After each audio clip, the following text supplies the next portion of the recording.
Morning, very good morning সবাইকে। একটা নতুন সকালে শুভেচ্ছা। কী দিয়ে শুরু করবো বুঝতে পারছি না।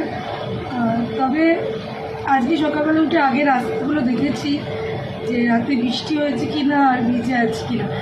যেহেতু শুতে গেছি অনেক রাত্রিরে, তখন বৃষ্টিটা ছিল না, কিন্তু যেহেতু ওই একটা ঝড় আসবে বলেছিল তাই দেখলাম বৃষ্টি আগে হচ্ছে কি না। কেন বৃষ্টিতে একটু অসময় বৃষ্টি একটু অসুবিধাই হয়।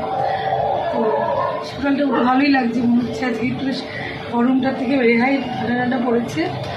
আর ছেলে ছোটো ছেলে বেরিয়ে গেল, বড়ো বেরোবে এক্ষুনি। আমার খুব কাজে ব্যস্ততা, তোমাদের খুব কাজের ব্যস্ততা। তো চলো, সুন্দর সকালকে একটা আমরা গুড মর্নিং বলি। শুভ সকাল সবার, আজকের দিনটা খুব ভালো যায়। পরের ভিডিওগুলোতে কথা হচ্ছে তোমাদের সাথে। শুভ সকাল, গুড মর্নিং।